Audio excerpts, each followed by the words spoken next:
Today's a fun one. We're going to be talking about, I haven't even told you what we're going to talk about today, but we're going to be talking about organisation structure. We're going to be talking a bit about how to define roles in the business. Paddy, we've been doing this a bit already, but this will be a great sort of overview of the whole thing. I think people sometimes forget or lose track when they're doing this. And to me, today is probably the most important part of growing a business, of pivoting a business into leverage. So we're going to touch on that as well. Cal, I think we're going to get going, if that's okay. Yeah, let's do this thing. I've just popped the workbook for today in the chat box. Everyone has that. That's there is a workbook for today. It's in the chat box. You don't need it because we're going to be doing a lot of drawing. You do need a pen and paper today, though, because we're going to get you into a flow, and we're going to start defining all the different aspects of the business. So if you're high tech, you can download the workbook. It's got a lot of blank pages in it. But that's where we're going to start. So let's get this show on the road, eh? Your organisational structure. So let's talk about where we are in the picture. This is what we've been working on for the past 12 weeks. And it all based around the centre, which was growth. And the three aspects of growth was time management, being too busy, lack of cash. And today we're going to be talking about can't find good people. So we've already covered quite a lot of this. We've talked about vision. So top right-hand corner, we've talked about vision. We've talked about silos. We've even come down here and talked about dials. And we've talked about sales process. So we've done all these things. Today we're going to move into the team side of things. And the reason this is so important is if we look at these three sections here, can't find good team members is probably one of the biggest things that stops people growing their business. And so what we're going to be talking about today is how to attract high caliber team members. And for those who have worked with for a while, you understand that this is not just a matter of putting a good job ad out there. It's a whole lot of functions to attract high caliber team members. And the very, very first thing of all of this is understanding what to expect from your people. A very wise mentor of mine once told me years ago, he said, in business, you get the people you deserve, which was a sort of, stab in the heart for me, because it was like, just look in the mirror. If you're not getting the right people into your business, what am I doing wrong? One of the best things it did for me, though, is it allowed me to understand that if I get what I deserve in business, then if I'm not getting the right people, I'm probably not looking the right way. And I think today is really about understanding how to do that. So the very first aspect of today is going to be this whole notion of delegation versus abdication. And I think when we talk to most people in business, one of their biggest challenges of employment is, first of all, if you look at anyone who employs people in their business, it's the most expensive thing they'll do. Wages is up there as the highest expense going out in most businesses. Yep, big thumbs up from Matthew, knows exactly what I'm talking about. And what that means is it's the biggest investment you're ever going to make in your business. And the other problem with it is it's not static, it's dynamic. What I mean by that is it's a relationship. So there's two people in a relationship and both people have their own agendas, their own opinions. And so understanding how to manage or how to bring people on board and how to make sure they stay motivated and they are serving you well is quite difficult. So first principle I need you to understand is when you employ people, you need to start thinking in terms of not how much it costs to employ people, but what's my return on investment with people. Now, to do this, there's only one way to measure return on investment, and that's through dollars. Which means if I'm going to pay wages, what's my return? And I'll give you my rule of thumb, and you can jot this one down. In general, if you're going to employ people in your business, you need to get 3 times their wage in return, in profit, okay, in general. And I'll explain where that comes from. The first multiple is their wage. The second multiple is what's known as on costs. Now, on costs cover things like computers, training, coffee, basically any cost associated with employing people. And the third multiple is about making a profit out of it. Now, why would I want to make a profit out of employing someone? Well, it's sort of simple, right? A business is a machine that generates profit and only generates profit if it's working well. And when we start to measure things, we can tell whether things are working well or not. And a lot of the jobs that we're going to be talking about, a lot of the positions we're going to be talking about today, they're very hard to measure. So unless you put your mind to it and start to assess how can you measure these positions, it's going to be a difficult assessment to tell whether someone's actually effective in their job or not. But anybody who's self-employed, one of the things that stops us moving to the next level is the cost of employment and the risks associated with it. And, you know, there's an old saying that if we employ someone that doesn't stay with us for 3 months, the cost to the business is about $50,000. Now, how is that even possible when their wage for 3 months might be only 10 or 15? Well, it's literally the downtime, it's the opportunity cost, it's the impact it has on your brand. So one of the things about recruitment as we go through this process is understanding that recruitment is a process that you will do in business if you're scaling. And a couple of tenets here. The first one you need to know is that everybody you ever employ in your business will leave. Okay. First rule, everyone who ever employ in your business will leave. It's not a matter of if, it's just a matter of when, right? And if we look at most businesses, the people who stay are the people at the top. And everyone else is transient. They're going to come in, they're going to stay, they might stay 20 years. But we've got to assume they're going to be leaving all the time. And the reason behind this is so that we can move quick to find the right people. Now, the other thing that we see a lot of people do in business is they recruit and they hang on to people for too long. What I mean by that is that they hire fast, they hire when they need to, and they fire slow, which means they wait until the last possible minute. And it's not even because of performance, it's because, you know, it's just untenable, right? Some people are giggling. Yes, we can see you.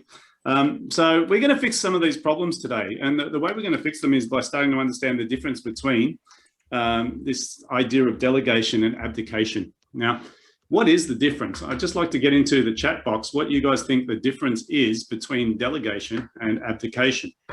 So into the chat box, what is the distinction that you have around delegation versus abdication? Let's see what you guys come up with. The difference between delegation and abdication.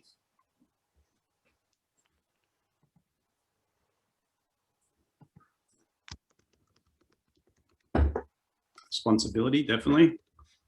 Relinquishing control, yes.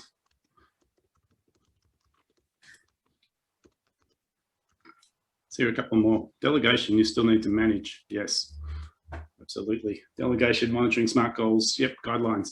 Awesome. So you guys are pretty clear on this. But here's what happens, right? Most people like to think they're delegating, but in truth, they're abdicating. And the reason they do it is they're trying to find people who can take over, and they just say, if I can only find someone like me, right? Now, abdication is about handing everything over. That's right. Thank you, Kath. What we need to think about is how do we hand over the work without handing over the responsibility? Because finding people that are willing to carry the can and the responsibility of the job is rare. And the first, number one. Number two is they don't understand the full impact of what they're doing. So unless we're clear on how we hand jobs over, we end up abdicating. Now, abdication usually doesn't end well unless you're lucky. You know, sometimes we think we're really lucky we found that right guy and he takes over, but in reality, they are a small piece of a big puzzle. And we need to make sure that we're delegating all the time. Now, the key distinction, and a couple of you picked this up straight away, is when we delegate, we hold the responsibility for the job being done. Now, to be able to do this without micromanaging, there's only one way to do it, and that's through KPIs. And we're going to be talking about how this is implemented and how to create KPIs within your organization today. So I want to talk about this thing here, which probably all of you have got some sort of version of this, unless you're a one-man band or one-person band. We have to get politically correct these days. If you're a one-person band, doesn't sound as good, but if you're a one-man band and you don't have an organization structure at this point in time, then it's going to be extremely difficult for you to grow your business, because you'll get to a point where you're at capacity. And when you're at capacity, you will not be able to work out what the next recruit needs to be. Now, typically when we talk to small business owners about recruiting, they are looking for heavy hitters all the time. They're looking for people who fit at the top of this organization chart. So they're usually aiming for someone who knows their stuff. But the reality is that's the most expensive and the highest risk area to be recruiting into. When we build this organization chart, and if any of you have not read Michael Gerber's E-Myth book, you probably need to, or if you have read it, you probably need to go back to the chapter on organizational structure, because a lot of people get confused around this notion. And when he talks about the organization chart of a business, he's not talking about people, he's talking about functions. And there's a big distinction to be made here, right? When we talk about functions and not people, it's about the hats people wear when they're doing tasks within the business. Now, anyone who's small has a lot of hats on, right? And we all get this, right? We do the sales hat, we do the marketing hat, we do the management hat, we do the delivery hat, we do the customer service hat, we do the collections hat, we do all of these hats. Now, it's only when we define each one of these that we can actually start delegating effectively. Now, think of every one of these hats as a box, and every one of these boxes is then a function within your business. Now, where this falls over is when we try and put names in these boxes. Because for most of us, when we start putting names in a box, we start to realize people do more than one function, which means we end up having to create what's called spaghetti, which means the lines of communication get confused because we start thinking in terms of, well, I've got Joe and Joe works for me, and you know what, Joe's over here. But Joe also, you know, he does sales, but he also does a little bit of marketing. And when he's doing sales, he reports directly to me, which is the managing director. But when he does marketing, he actually reports over here. So we end up with these dotted lines going here and this report over here, and it gets really messy.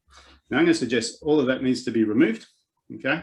And what we need to do is we need to start thinking in terms of boxes and hats. So we're going to start with this today.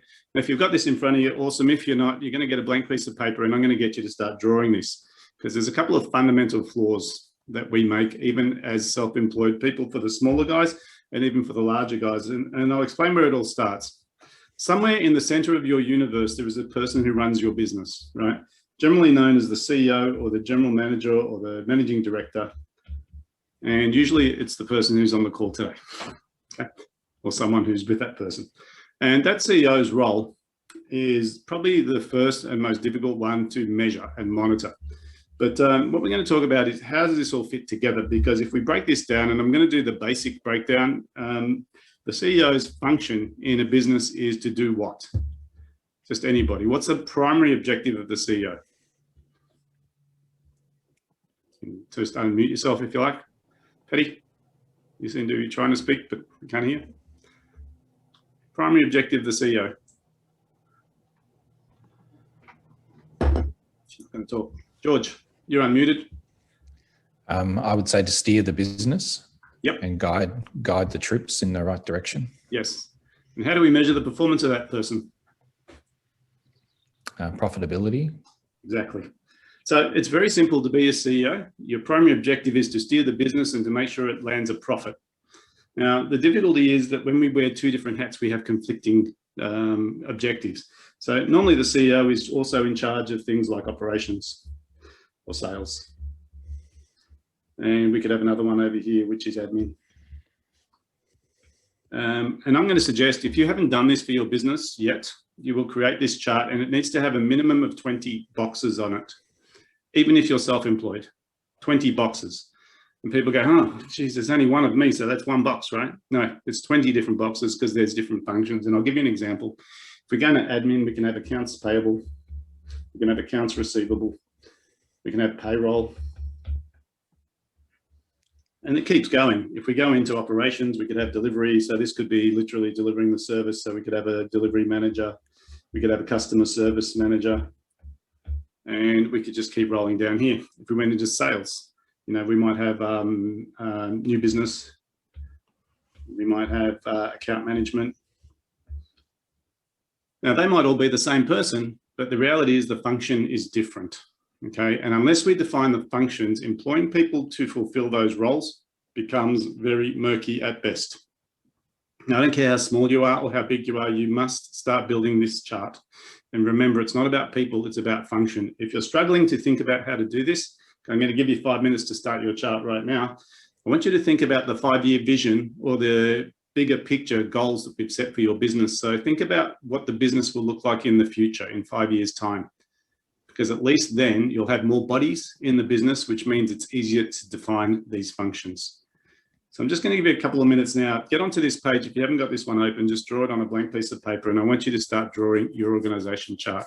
If you've got one already, I just need you to make sure that you pull that out because there's another couple of missing components that most people don't have. I'll just draw these ones because these are not so obvious. See, the CEO is not an island. The CEO reports to somebody. Now, if you look at any large organization, it doesn't matter how large they are, there's always only one CEO. There's never two.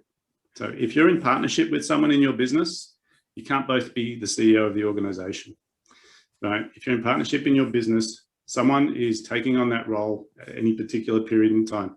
If you try and share that role, you share the responsibility, which is risky at best. So normally what happens is above the CEO, there's a board. Now that board might be you.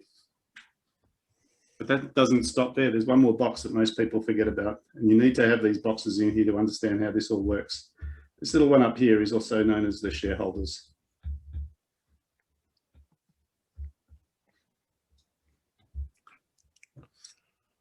Now, why do we have those boxes above the CEO? I'll explain. Because when you are a business owner, which box are you sitting in as a business owner? Shareholder. You're a shareholder, right? So as an owner, by title, you are a shareholder, which means you're not active in the business. You actually have money that you've invested, because a lot of us are shareholders. We have shares in companies, and when we have shares in those companies, we have very little to do with the day-to-day operation. What we do is we vote with our feet. So if the company is not producing a result, we take our money out. Now here's the problem. When we own our own business and we are the shareholder, we don't vote with our feet, which means we invest in an organization that may not be profitable. And until you get this distinction, you are going to struggle with growing your business. And the reason I'm asking you to think about this is, if I was an external shareholder and I had money to actually lend you to grow your business, would you be able to give me the confidence to invest? Okay. Now, a very difficult question for you to answer today, but you need to think about this question. Right? Because when I meet people who say, I need to find investors for my business, my suggestion is you don't need to find investors. There's more money on this planet than there are people that can spend it. The problem is your business is not attractive enough to an investor to give you money. Now, banks will give you money every day of the week, right? They love handing out money. That's their business. But they have a couple of requirements. One is that whatever they're giving you money for is bona fide, and they expect to see a return. So they ask for silly things like business plans and projections and all sorts of things before they lend you money, or they say, give me some collateral. So I want you to think in terms of the shareholder hat, right? Now, if we talk about the primary role of a shareholder, what is it? Who else is going to speak? Anyone other than George? What's a primary role of the investor? Make a return. Yeah, the primary role of the investor is to actually put money in. Right? The role is to actually give you the cash. Their expectation is that there's a return that's going to come forth in the future. Now, if we can clearly stipulate that there is a return on the investment in your business, you will find shareholders will start to appear. But until that moment, it's going to be the bunny who's usually trying to start the business, which is you. And if we look at the P&L for a lot of businesses, it's not a great investment. Okay. So we've got the shareholder whose job it is to cash flow the business, to lend money. And their expectation is simple. Show me a return and it better be better than my bank interest, or else what's the point of me investing? Oh, you know, because we're building equity in this business. You've got to show them, and they've got to have confidence in your ability to grow. The second one that's sort of snuck in the middle there was the board. Now, the board member has a very different role to the CEO. The board member's job primarily is strategic direction of the organization, and also helping derive what the CEO will do over the next period, okay? So you might have a couple of members on your board. Some of you don't have a board, but you have a notional board, which means you make these decisions, it's just that it's not formalized. Now, the reason I put those two levels above the CEO is often we see ourselves as just a business owner, and we call the CEO the business owner, and there's actually a conflict of interest. A lot of large organizations will not allow the CEO to be an investor. Think about that. A lot of large organizations will not allow the CEO to be an investor. And the reason is because they consider that to be a conflict of interest. So here we are in our small business, we're the CEO and the investor.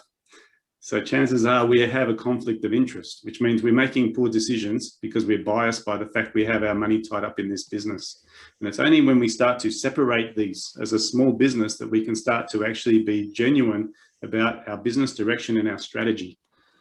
So the reason I'm showing you this is because most people don't think about this top level of the organization chart. And it's only when you think about this that your business will actually be accountable to a result. Only when you think about how do I attract shareholders? Well, I've got to show them some strategy and some growth. Okay. So really, to attract the shareholder, the board has to do a really good job of putting together a compelling business case and a business plan moving forward. And the CEO has to execute. Now imagine, right? Most CEOs have very short tenures. They generally have a 3 to 7 year tenure. And the reason they only have a short tenure is that they get given a target and they get given a period of time to achieve that target, and their job is to get it. And if they don't achieve it, they get moved on. Now, imagine if we did that in your organization, right? We don't have that luxury, right? But if we don't start taking that level of accountability, when we talk about delegation versus abdication, at the higher levels, that's where the highest level of collusion exists in a business. So let's spend a couple of minutes now. I want you to map this out. If you've got one of these, awesome. If you haven't, I need you to just put down what you think the major categories are. And then what I want you to do is highlight the boxes that you think need the most attention right now. So which are the areas, which are the functions that are lacking, which are the functions that need some level of detail wrapped around them. It could be because they're not producing, or it could be because it's an area that you need to recruit into right now. Just give you a minute to just sort of do that. So you must have some level of chart in front of you right at this point. If you haven't got one, go get one. What I do need you to do is to be using this for today's workshop, this activity. And I'll explain why as we go.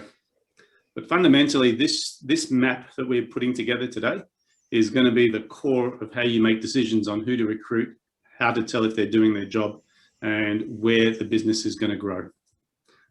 So just as a little bit of a thought on this, and the reason we organize this now, the reason we create an organization chart, there's two reasons.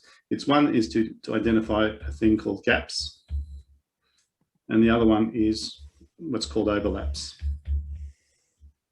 Now, gaps is obvious. That's where we're missing accountability. There's no one in charge of a particular thing, or there's no one doing it, or we just don't have it. Now, some people don't have sales. And the other thing I'll give you a distinction around here is there's two different functions, at least within sales. The first one is what's called sales management. And then there might be another one down here, which is salesperson. Now, they are different. If you read Michael Gerber's book, he explains it quite well, but I'll give you the distinction. The sales manager, primarily, the function of a sales manager is to make sure that the sales team is achieving its target. So the sales manager's job is 100% accountability and training, right? Which means the sales manager's function here is to achieve target. And the other one might be to train sales team and performance. So there's doing all these things, which is about managing the people beneath them. The salesperson's primary function is to knock on a door and get a sale. Okay. Usually it's the same person, but not always. And that's where another piece of conflict of interest or collusion will occur. So once you've got these drafted out, I want you to identify which ones are the gaps. And as you're doing this, I'll explain one of the critical things. When we go to build our business, most people think they just need to get an awesome salesperson or an awesome marketing manager or an awesome admin person. But the truth of the matter is the best place to start building your business is from the bottom up. Now, why do we say from the bottom up?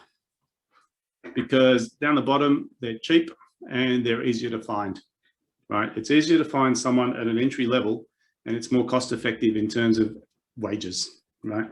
But as we go up the chain, it's more difficult to find good people. They're more expensive, and it's also harder to tell if they're doing their job properly, okay? So we normally start from the bottom up, which means if you are small as a business, the first thing you should be letting go of is things like bookkeeping, unless you're a bookkeeping business. The second thing you should be letting go of is things like answering the phone or logistics. So anything that I can pay someone less than I'm worth per hour, okay? But let's talk about how we're going to define these roles, because this is just the organization chart, which shows gaps and overlaps, okay? And once we know what those gaps and those overlaps are, then we can start drilling in and creating what we call position contracts. So let's touch on what a position contract looks like. Each box, going back to that organization chart, every single box, and you'll have 20 or so boxes on your chart, will have one of these attached to it. Now, you can do this as a full document or you can do it as a couple of bullet points. I don't mind how you do it, but the function has to be defined, as in what is it? What are the key result areas? What's the expectation when someone's wearing that hat? And how do I know they're doing their job? So I'd like to get an idea from someone, which area highlighted as an area we need to focus on. Who'd like to volunteer one of the positions that they need to fill? Anybody? Patty, I'm going to pick on you today. Can you unmute yourself? Go for it. Awesome. So if we looked at your organisation chart, which one of those boxes is an area of focus right now for you? Can you repeat those again? Because I can't see them properly. But what? Okay, oh, you so mean we're looking at, chart? you have an organisation chart now, right? Yeah. So there's boxes on that chart that need filling right now. Is there one that we can focus on it for the example? Well, at the moment we're working on a couple, but sales manager, we've always had a sales team and I'm also part of that sales team, and it's about building and guiding and making sure it's working well. You know, there's other areas like the production manager to overlook. Let's just pick one though. So, all right, do sales manager. Okay, so what we'd do, like we'd start here and we'd say, let's create a position contract. Now, it's called a position contract for a reason. It's not a job description. It's literally, what does that box entail? What does that black box do? So if we say sales manager, okay. Now, remember, it's not salesperson, it's sales manager, okay. Now, it may be part-time, it might only be 1 hour a week, but still substantiates having a box on my organisation chart because it is a function within my organisation. Now, if we asked you, what are the key result areas for a sales manager? I sort of gave you a clue before, but if we were to look at this with fresh eyes, what would you say the key result area? What is the main thing a sales manager needs to do? Main thing is to make sure that they're meeting their KPIs and working towards a budget. Simple, right? So meet target. Okay. That is the primary function of a sales manager. Now, they don't have to do the sales. They have to make sure that they have adequate team. So they manage the team.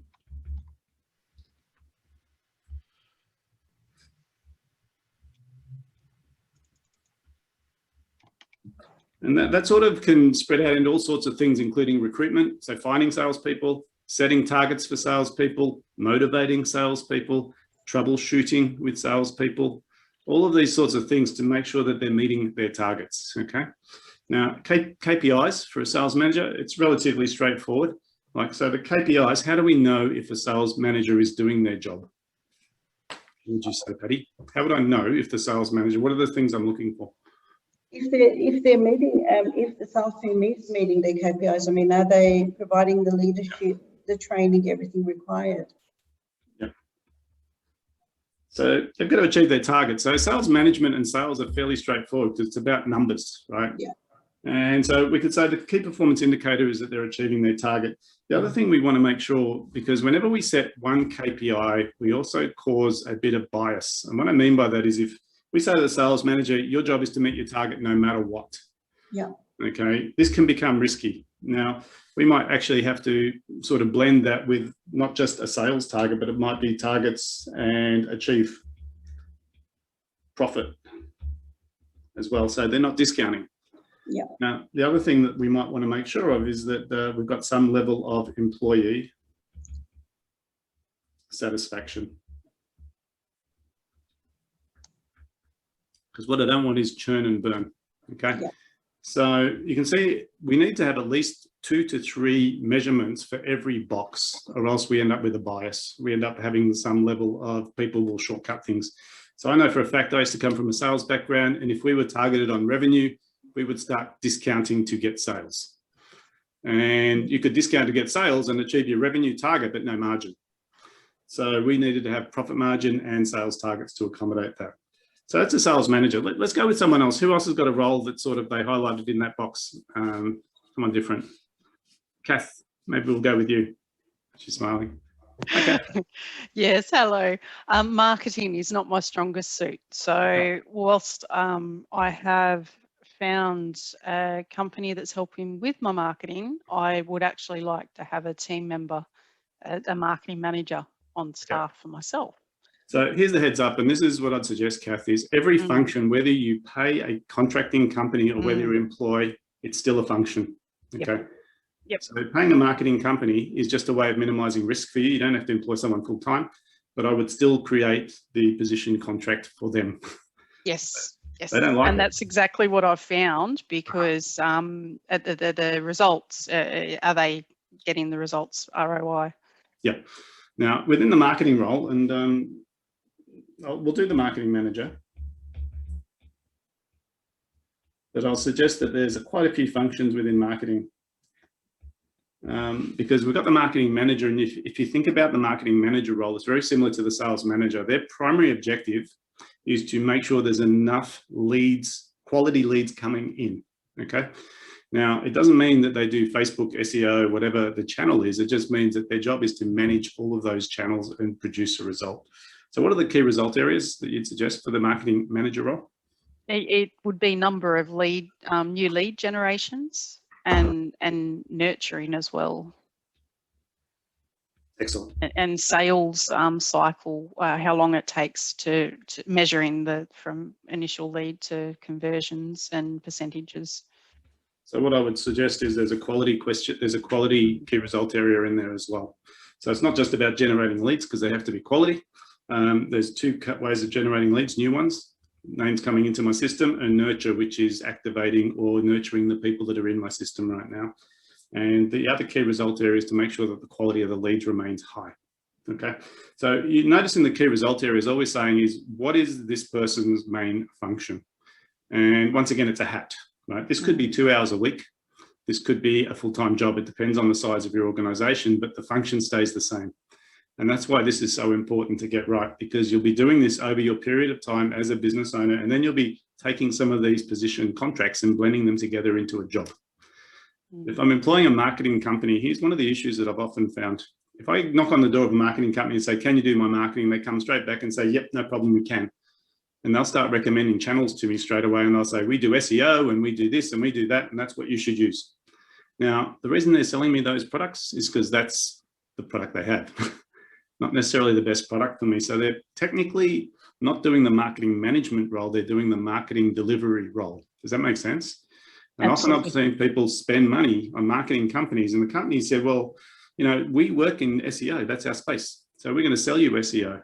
And when it doesn't produce the results you want, then they'll start sort of, you know, hemming and hawing around it, saying, well, it's not us, it's your web page.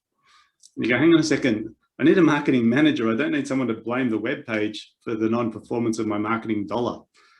So we need to define this marketing manager role, because the truth of the matter is it's going to be you in your business for a lot of time until you can afford to pay someone to do it. Because the marketing manager's job is to then stop the finger pointing from the marketing channel people. Because the SEO company will blame the AdWords company, will blame the web page company, and they'll all point fingers and it'll cost you a fortune.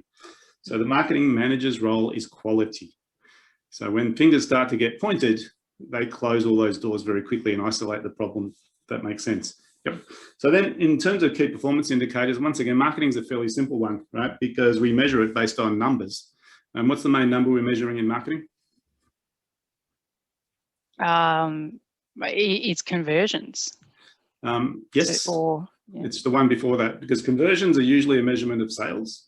Okay, Oh, it's new leads. So yeah, it's going to be New leads, right? Yeah. Now, there's an underlying assumption that we're measuring quality. So I remember I was working with a guy once many years ago, and he said, I did this thing where I told all my team members, I want you to go out and find leads for me. And if you find me leads, I'll pay you, I think it was like $10 per lead. And it was a tech company. They were doing emergency services, and their leads were things like any building that had like fire alarms and smoke alarms. And so one guy drove around, he took photos of buildings and he sent them in, and he got his $10 per lead. The second guy got smart and he photocopied a page of the Yellow Pages. And he said, here's my list of leads, right? And very quickly we understood the quality of a lead was very different. My point here is that when we put a key performance indicator of numbers of leads in here, what we need to do is we need to stipulate quality. Okay. Now, quality means that we are very clear on who our target is, and we're also very clear on the what we call the temperature of the lead, the intent. Okay, so the problem with leads, it's a super ambiguous term, right? Because if my target market is, in your case, business owners in the local area, there's a wide variety of business owners, and some of them are not interested in talking to you, but are they a lead? Okay, so in marketing definition, if they fit your target market, they're a lead. Okay, they're a business owner and that's who your target is, so therefore they're a lead. Yeah, but they don't answer my call. Well, that's not my problem. I did my job and gave you a lead, right? Now, buyer intent is a very subjective measure, but you need to incorporate that in your measurement system if you want to check for quality. So we put in there key performance is the number of leads. And I would say that quality is part of this, so quality. And by quality, how you'd measure it here is you'd say people who are at a certain level of buyer intent. Now, it could be as simple as willing to take a phone call from me. Or it could be more sophisticated, as in they filled in a form on my web page, right? Because people don't fill in forms on web pages unless they have some level of buyer intent, okay? So I can give that to my marketing manager and say, your job is to generate X number of leads of X quality, which might be that have filled in forms on my web page, okay? And the marketing manager's job is to then work out what channels will produce that. And then they would subcontract potentially to an SEO company, to an AdWords company, to a Facebook marketing company. It really doesn't matter, right? As long as they're producing that number. Does that make sense? Yep. So then the marketing, sorry. Okay. I also got them to do a competitor analysis and to refine the target market. Yeah. Awesome. So, and trends is something as well. Yeah. So the other thing I'd like to see from a marketing manager is a marketing plan. Now that's dynamic because that gives me a sense of where are they going and how are they tracking. Now the plan to me means I'm going to trial all of these different marketing strategies, and I don't know if they work or not, but I'm going to run them through a process to evaluate them, to assess them, and to decide whether they go into my strategy. Okay. Now to me, a marketing manager's job has two parts to it. One is to actually, the overall objective is generating leads, but part of it's testing and measuring, which means I've got to define the target market and I've got to test all the channels, and I've got to find the ones that work, and I'm going to keep the ones that work and get rid of the ones that don't work. And I'm going to do that for the whole of my job, my life as your marketing manager. Now I can measure things like when we talk about number of leads here, the other thing I would add is cost per lead. All right. Cost per lead is another KPI I give a marketing manager. Okay. Now I can't do acquisition cost of a client because the marketing manager's job is to hand the lead to the salesperson. And that's why conversion is more in the sales role than it is in the marketing role. Does that make sense? Yes. Now, when you do these organization charts, this gets a little bit messy, but it's about struggling and grappling with what do I delegate to which person and how do I definitively know they're doing their job? All right. So what I'm going to ask you to do out of today, and I know I've sort of talked a lot, and I might pick someone else who hasn't spoken today, who's going to volunteer themselves. Matthew, you're looking pretty quiet. Hey. Can you unmute yourself a sec? I volunteer. Pick me. Oh, it was going to be you. Let me ask you, in your organisation chart, is there a particular role that you're struggling to fill right now, or a function? Yeah, in the sales, just identified that the sales, doing the sales, marketing's not great. So really the sales and marketing is going to be one role in my organisation, but the marketing, we've got some stuff going on. It's the sales one, going out there and following up leads. So what I'm going to suggest for you is simple, right? There's two different position contracts, all right? And you can't blend them, right? Because when you do, you create this situation where people will do what they prefer to do rather than what needs to be done, which means they'll neglect the one that they don't like. So if you have salesperson as a function here, and we say sales is a very distinctive role. The key result area is to bring new business in, bring in business. Now, the expectation from a salesperson is that you generate leads and you hand them to them. If they self-generate, it makes their job harder and it takes them a lot longer and it costs you more money. Salespeople are generally more expensive than other roles within an organization. And one of the reasons they are is because they have to be good at converting. They have to understand how to get people to buy. Generating leads is not that difficult. It just costs money. Converting leads is difficult because it requires a skill set of a salesperson. Okay, so my expectation of the key result area for a salesperson is to bring in business. The key performance indicators is going to be things like the number of sales calls. Now, I'm going to say sales calls loosely because to me, I don't count cold calling as a sales call. I count cold calling as lead generation. Okay. To me, a sales call is when you're talking to someone who's interested in buying. Because if they're not interested in buying, it's marketing, it's not sales. Okay. And that distinction is really important because if we have telemarketers that are cold calling, they're not salespeople. They are marketing people, right? Their job is to speak to people, qualify them, work out whether they're interested, and then put them in the hands of a salesperson. Yep. Now, the reason I make that distinction is because the salesperson's role is to emotionally move someone from, I don't trust you, but I am interested in buying a product like yours, to giving you cash. Okay. Now that's an emotional journey in most cases, and a good salesperson understands that and helps people transition. Now, even the smallest of businesses, there are points in time where people are showing interest in your product or service, make all the promises in the world, but they don't transact. And one of the reasons they don't transact is that they don't have a level of rapport or trust with the person who they're interplaying with. Okay. So you need to think in terms of sales. Sales is about conversion, what Kath was talking about before. Now, some salespeople can't convert because they don't have enough leads. So they end up going into lead generation instead of sales. If you don't split the role into two and say cold calling is marketing, conversion is sales, and you need to be converting, then they're going to spend their time on cold calling, or they're going to spend their time sitting there going, there's not enough leads coming in. Okay. Now, you will soon sort of notice that there has to be a balance between generating enough leads for the salespeople and justifying paying for leads and conversion. Is this making sense? Yep. So what I'm going to ask you to do here is, it's really a matter of, this is a jigsaw puzzle. And sometimes when you stipulate things like, remember when I said at the start, you have to justify someone's wage. Okay, so when people say, well, how do I afford to pay for a salesperson? They need to generate 3 times their wage in profit for the organization to justify their existence. That's a lot of money, right? And if there's no leads coming in, then they can't probably do it unless they're doing marketing and sales, so they're doing outbound inquiry. Now, same thing applies at the lead generation end of the business. Most people undercapitalize their marketing. They don't spend enough money on it. And one of the reasons they don't is they don't have the cash. But the true reason they don't is they don't see a return on investment for the dollar that goes in. Because I'm happy to spend unlimited amounts of money on marketing, genuinely, if I can see the return. But if I don't have a way of monitoring it or measuring it, then I won't do it. Okay. So to me, marketing is not about how much should I spend, it's about how much is your return. And if you can't answer that question, then minimize your spend until you can. Okay. So the marketing manager's job is to show you return on ad spend. And it has to be profitable, or else you can't keep investing in it.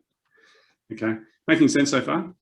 So, I've given you a lot to think about today, and some of you are already on this journey, but the highlighted key points of today are simple.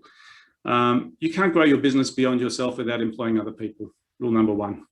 Rule number 2, every person you employ has to be accountable to something. And if you can't work it out, you need to reach out, because we've talked about easy to measure roles, sales and marketing. What we haven't talked about is admin roles, but they are measurable. Okay. And if you haven't worked out how to measure a role, be really mindful of employing people.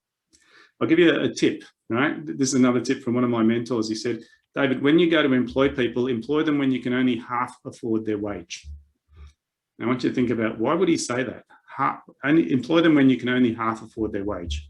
What do you think the reasoning behind that statement is? George?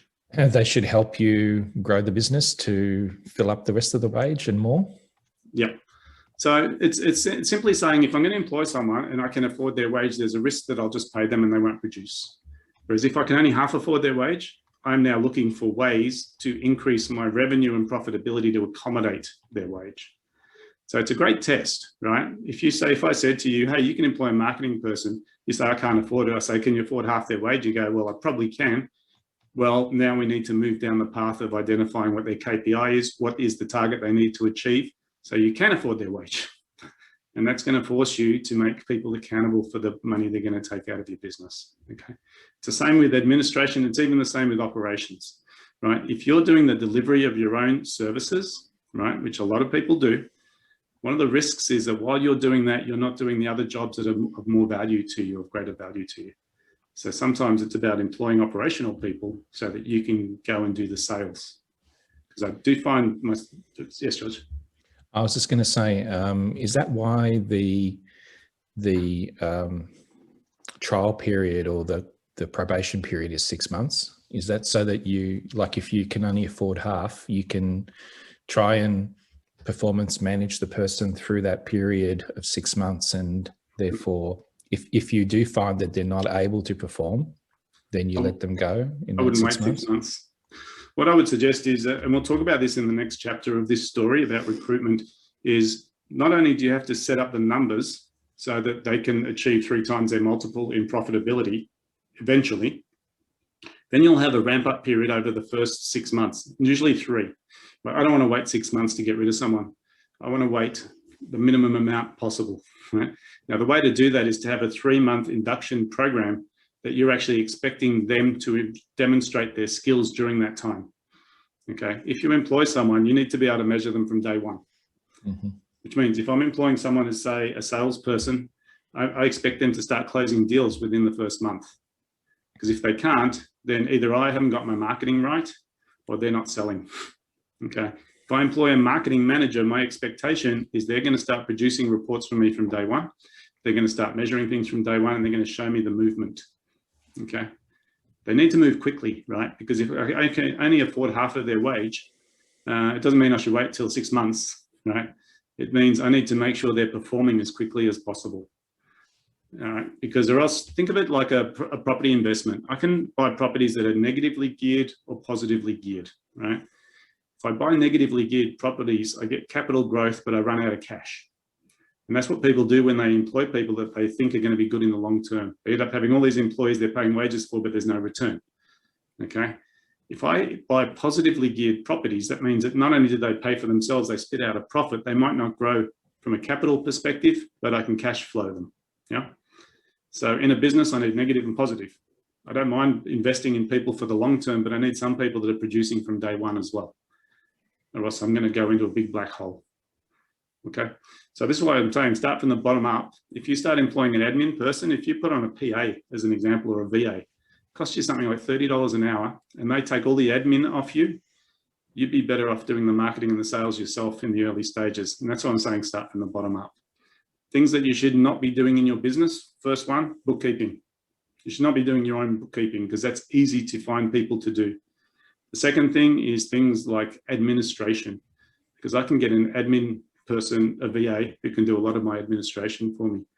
So the rule of thumb there, George, is anything that, like whatever your effective hourly rate is, and when you're selling your time, anything that's worth less than that should be delegated first. Okay. And if you delegate it, you need to make sure that you're clear on what the KPIs are to that person so that you know what a good job is. Someone's got to run, Miriam's got to run. I'm going to answer one question. Kath said, would it be beneficial to set an ideal week for marketing lead gen? Yes, 100%. Kath, what I would do is everybody who works for me has a perfect week lined up for them. And usually it shows where the gaps are. Because if my marketing person says, well, my perfect week is doing SEO Monday and AdWords Tuesday, whatever it might be, if they can't deliver on that, probably the issue is around me not having the infrastructure in place. So I do look at every person that I employ as an investment, and every hour that they're non-productive is on me, not on them. Okay, unless they're commission-only salespeople, it's on me because they show up, they clock in, they clock out. I have to pay them regardless of what they did. So I take on the full responsibility for what they do during their time and measuring it. If they can't perform to my expectation, I have to train them quickly or decide whether it's viable in the long term. Okay, so move quickly on these things. You know, the old saying of hire slow, fire fast is the right one, which means take your time to find the right people and have an induction process that spits them out quickly if they're not the right people. Don't hang on to the wrong people. It's the most expensive mistake I see most people in business make, hanging on to the wrong people. So I'm conscious of time. It's 9:49 and I want to keep this short. From today, your homework is simple. If you have an org chart already, just highlight the areas that are gaps in your growth strategy and just really zone in on the position contracts for those functions. And even if you're outsourcing to a marketing company, make sure that you internally have a position contract for what you're outsourcing for, which has KPIs on it. Right? Don't take for granted just because they promise you the world and say they can market for you that they're going to deliver. Right? Put some KPIs around it that are monitorable on a weekly basis. Right? Don't wait 6 months either, George. Get into it from day one and say, how do I know that you're doing your job? Now, they might sort of try and sidewind you and educate you on how they think they can do things, but you need to bring it back to numbers that you understand. Okay?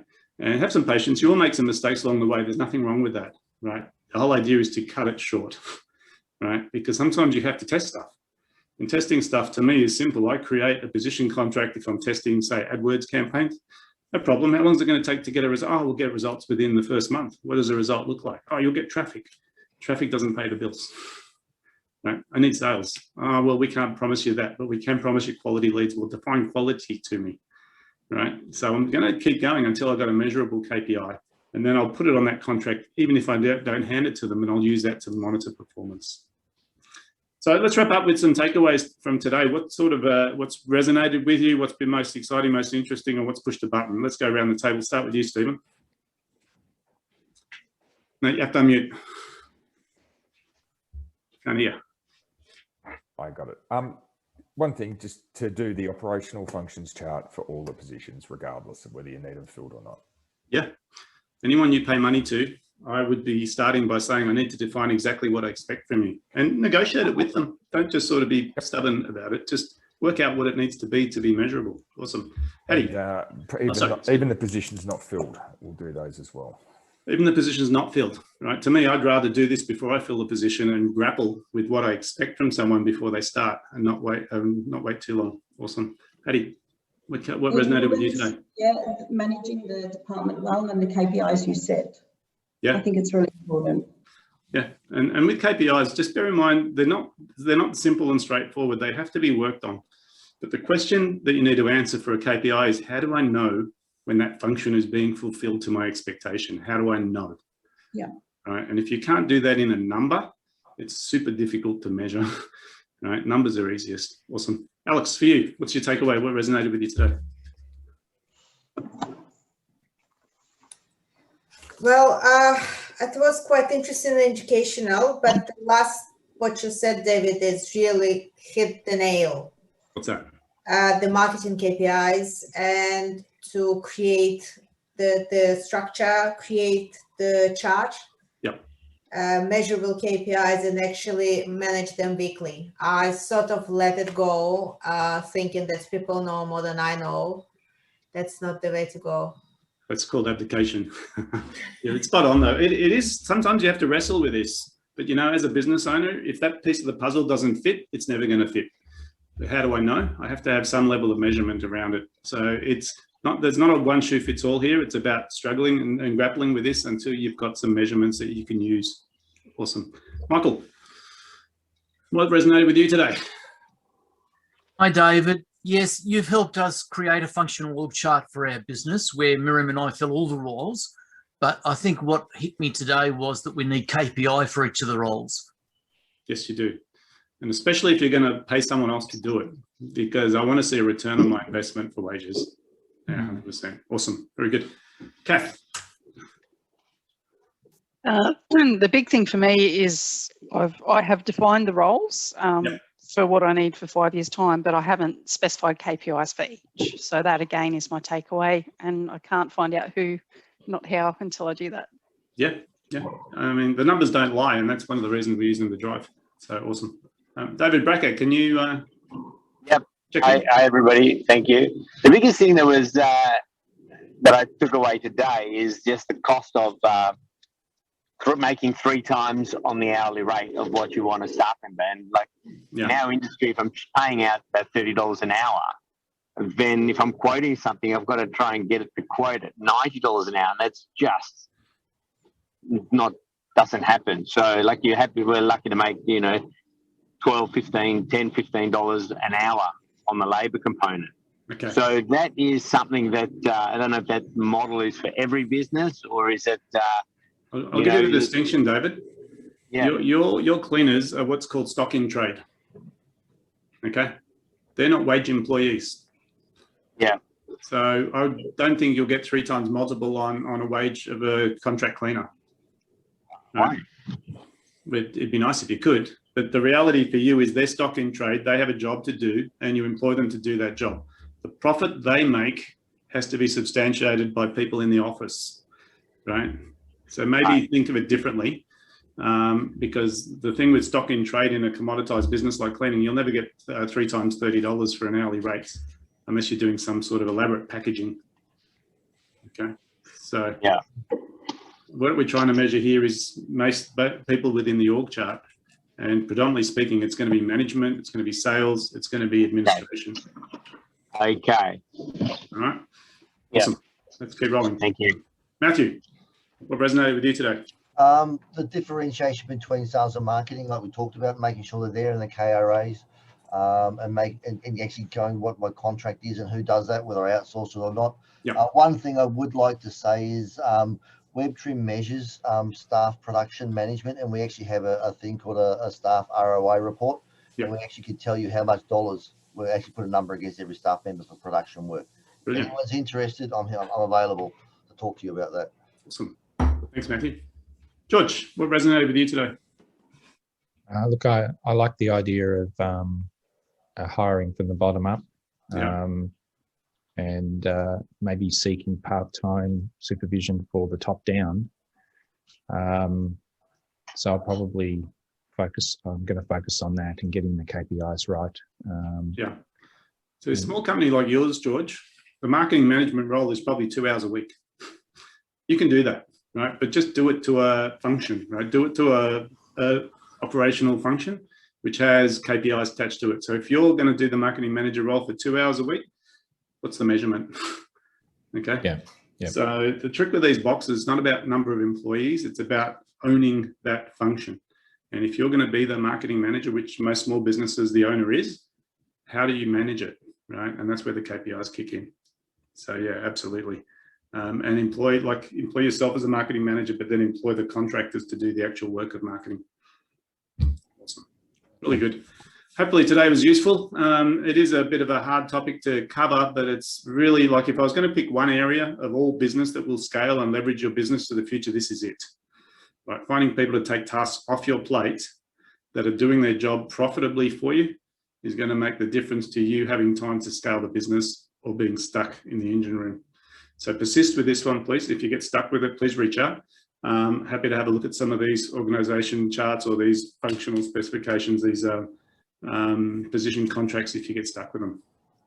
Guys, enjoy the rest of your week. It's a short week this week, so lots of energy, and we'll catch up with you later in the week. Have a good one, guys. Awesome. Cheers. Thanks, Kelly. Bye.